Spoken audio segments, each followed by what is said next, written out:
এরকম অভ্যাস আছে। কেউ আমার কথা বলতে গেলে কি করে জানেন, আঙুল ঝাঁকায়, পারুক আর না পারে, দেখবেন আঙুল ঝাঁকিয়ে ফাঁসটা হয়ে যাচ্ছে। তো যাই হোক, ওই বেচারার আবার ওই ঘন কথা কওয়া অভ্যাস। তা এখন ওই ঘন কথা কতি কতি হঠাৎ করে কথা বলার মধ্যে আটকে গেছে। তো উনি তখন চিন্তা করলেন, শালা কি করিবে কি করিবে, আটকে তখন আর আল্লাহ ভালো জানে উনি কি কি বলল। ওনার অভ্যাস আছে পান খাওয়া। এক দোকানে যে বলছে, ভাইটা পান দেন তো তাড়াতাড়ি। দোকানদার ভাই মেলার রাগিত মানুষ, তাকিয়ে দেখে আঙুল দাপিয়ে যাচ্ছে। দোকানদার কথা, ভাই আপনি খয়ের খান? কাস্টমার বললেন, না আমি ইমরান খান। তা আমার কথা ছিল, উনি যদি ইমরান খান হয়, আমিও তো মুজিবুর রহমান। আমি আপনাদের ছোট ভাই, এখানে আপনারা যারা আছেন সব আমার বড় ভাই, আর আপনাদের বউগুলো এক চান্স আমার ভাবি হয়। ঠিক না বেটি? কি আপনারা বড় ভাই আমার আছেন তো? আপনারা আমার বড় ভাই, আমি আপনাদের ছোট ভাই, মেনে নিয়েছেন ইনশাল্লাহ। আর তাই এই মঞ্চে যখন আমার বউরা আসবে, আমার বউগুলো সব আপনাদের বৌমা হয়। কায়দা মানে এত মগজ খিলাছে না, বাপের নাম কেন বিয়ে হয়নি দেখ নাকি? আমি আপনাদের বড় ভাই হলি, আমার বউ আপনাদের ভাবি হবে, ইয়ার কি মেরে ফার্স্ট হয়ে যাবে? তা হবে না, তা হবে না। আপনারা ভাসুন গো, হ্যাঁ আপনারা ভাসুন। আর আমি আপনাদের একটা কথা বলি, আমি আপনাদেরই ছোট ভাই, সত্য কথা, এটাই সত্য। তার মানে এই পাশের ছেলে আমি এই মেহেরপুর জেলাতে, চুয়াডাঙ্গা জেলাতে যত পরিমাণ প্রোগ্রাম করেছি, এত প্রোগ্রাম অন্যান্য জেলায় আমি এত করতে পারি। যাই হোক, আমার প্রাণের জেলা, আমার ভালোবাসার জেলা চুয়াডাঙ্গা, আলমডাঙ্গা বা মেহেরপুর একই সাথে। তো যাই হোক, এবার হলো আসল কথা। আমরা আজ থেকে 20 বছর আগে আমরা কিন্তু ভাই ছাত্র ছিলাম। আমাদের বয়সের যে সকল মা বোন আছে তারা ছাত্রী ছিল। তা আমরা যখন ছাত্র ছিলাম তখন কিন্তু চারিখান গাড়ির নাম আমরা জানতাম না। নসিমন, পরিমন, আলম সাধু, কাটা হামলা, এই চারিখান গাড়ির নাম আমরা জানতাম না।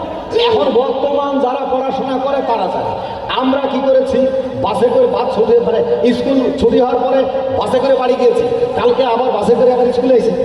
তার মানে কি, কপালে সিট দিত না, রড ধরে দাঁড়িয়ে থাকতাম। তা আমরা দেখলাম যে লোকাল বাসের হাতের সময় একটু বেশি থাকে, যাত্রী জামানে না গেলে কি হবে এরকম করে দেখবেন, 2 পা যায় 3 পা ফাঁস পিছিয়েও আসে। আর পোলাপান সিট পায় না, রড ধরে দাঁড়িয়ে আছে, এক চাষা কোনেও যাবে এক জায়গায়। তো যাই হোক, উনি পোলাপানের সামনে ইঞ্জিন কভারের পাশে দাঁড়িয়ে আছে। এখন এই যে হানফোন করছে, করতে করতে পোলাপান জোরে জোরে যখন থাবড়ানো শুরু করেছে, ড্রাইভার কাছে রাখিয়ে সাইডে এসে খুব জোরে জোরে যাচ্ছে। জাতি জাতি ঘনাত করে এক গরু দৌড় মেরেছে, ড্রাইভার না কোয়াক করে ব্রেক করেছে। যখন আর কোয়াক করে ব্রেক করে সামনে ছিল চাষা, হুবড়িকে পড়েছে ইঞ্জিন কভারের গাড়ি, পিছনে ছিল ছাত্র, চাচার গাড়ি পড়েছে।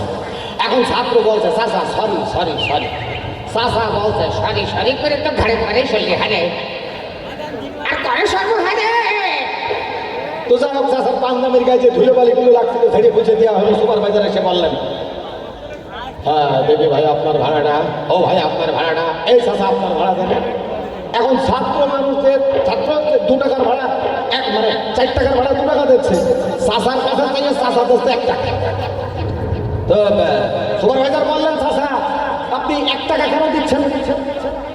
তো ছেলেটা কথা দিয়েছে, আরে বাবা বেকার ছেলে, ইনকাম করে না, লেখাপড়া করে, ছাত্র মানুষ কত হাত ভাড়া দেবে? চাচা কথা, ও ছাত্র, হ্যাঁ ছাত্র, ছাত্র যদি 2 টাকা দেয়, আমি ছাত্র রাখবো, আমি কথা দেবো। হ্যাঁ রে, ব্যাপারটা কি আপনারা বুঝতে পেরেছেন? তার মানে কি, আমার মনে হয় যদি দাদা থাকতো, দাদা বলতো আমি তো দাদা দেবই না। ব্যাপারটা ঠিকই রাখো। আচ্ছা আমি কল দিলাম, আমার কি কেউ নেই নাকি? 1 গ্লাস মন চাইতে 1 গ্লাস পানি দিয়ে যাবে, গলা গলা শুকো গেল। হ্যাঁ, আজকে আপনাদের সামনে আমি আজকে একটা সুইসাইড ঘটিয়ে দেবো, চা হয়ে যাবে। আমি একটু পানি সালি পাবো না, একটু ও চা সালি পাবো না। আপনারা কি ঘরে আসেন? আমার মনে হয় সব মারাই গেছে নাকি, আল্লাহ ভালো জানে। আজকে আসো, আজকে আমিও কিন্তু খেয়াল করেছি যে আমি আজকে আমাদের চেয়ারম্যান মহোদয়, করিমগঞ্জ চেয়ারম্যানের ইউনিয়নে আসি, তার পরিষদে আসি, মাইরে ফাঁসটা করতে পারবো। তার কারণ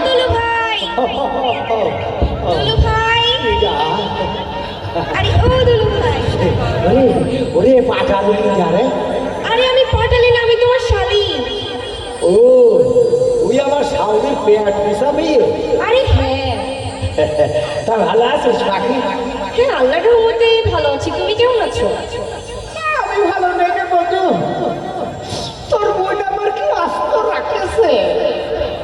এই জায়গাটা তখন পরিষ্কার ছিল না, এটা ফুলের গাছ ছিল, সেই ফুল গাছ তলায় তোর বোন আর আমি কাটাম কাটাম কাটা কাটাম। তোর বোন আমার কত, তুমি আমার জীবনের প্রথম পুরুষ। আল্লাহ, বিয়ের পরে আমি 14 নম্বর সিরিয়ালে পড়েছি। আমি তো তোমার আগেই বলছিলাম তুমি আমার বোনরে ডিলিট করে আমারে সেভ করে নাও। এই কি কইছাও? দাসা হাত এই করে আমার হাত বাজে ওই করে ফোন আমার সাথে। হ্যাঁ, আমার শিক্ষিত মানুষ। কি এমন শিক্ষিত আমার? তুই কি ভাবছিলে আমার শিক্ষিত ব্যাপারে? আমি যখন ইংলিশ বলা শুরু করবো তখন তো তোর তোর গোষ্ঠীতে যত লোক আছে বেহুশ হয়ে যাবে, বেহুশ। আচ্ছা, তুমি কি নিয়ে পড়াশোনা করেছো? আমি সাই নিয়ে পড়াশোনা করেছি। ছাই নিয়ে মানে এই যে দাঁত মাঝে সেই ছাই? সাই মানে একটা গ্রুপ গ্রুপ গ্রুপ সাই নিয়ে পড়াশোনা করেছি। ছাই গ্রুপ, ওই যে ছাই গাদা গোবরের গাদায় ফেলে ওই ছাই গ্রুপ? আর একটা মেয়ে বলতে পারে সায়েন্স, সায়েন্স তো করি, সায়েন্স নিয়ে পড়াশোনা করি। ওরে পুরা কপাল, এত বড় অশিক্ষিত শিক্ষিত সায়েন্সের বলছে ছাই। সমুদ্র নাই জোলা বংশ, হ্যাঁ সমুদ্র বাফাটা বংশ, তোমার বংশের মধ্যে আমার বাফাটা নেই। ও দুলো ভাই, যা বলতে এসেছি শুনবে না? আরে শোন না, তোরটা নাই পরেই শুনি, আসল কথা শোন। আমি না আমেরিকায় গেলাম। গেছিলে? হ্যাঁ, আমেরিকায় যাওয়ার পরে আমি বাংলা কথা কলো খুঁজতেছি। 5 দিনে চার দোকানে তাকিয়ে দেখি ডোনাল্ড ট্রাম্প চা খাচ্ছে। এরপরে চিন্তা করলাম যাক ভালোই হবে, ডোনাল্ড ট্রাম্পের সাথে কথা কওয়া। ডোনাল্ড ট্রাম্প মাল খাচ্ছে খাচ্ছে খাচ্ছে, আমার দিকে আমার কাছে ক্যারেলিস। আমার সালা জবর কাজ তো ইংলিশ বোঝাস তো। আমি তখন করলাম মনে মনে করলাম আমি বাংলাদেশের মানুষ, আমরা হারা জাতি না, আমরা সারা জীবন জিতে আইছি। এইবার ডোনাল্ড ট্রাম্পের তাকিয়ে করছি এই কথা যেই করলাম তখন ডোনাল্ড ট্রাম্প কাছে তার মানে কি আমরা জিতে গেলাম, আমরা বাঙালি জাতি ফিরে জিতা জাতি। তুমি জিতেছো দেখি তুমি আমার সঙ্গে কেমন জিততে পারো। বলা আমার একটা কথা ছিল। এখন আমার যে কি হয়েছে, আমি প্রত্যেকটা দিন রাতের বেলায় তোমাকে নিয়ে স্বপ্ন দেখছি, তাও আবার আজকেও দেখেছি 3-3টা।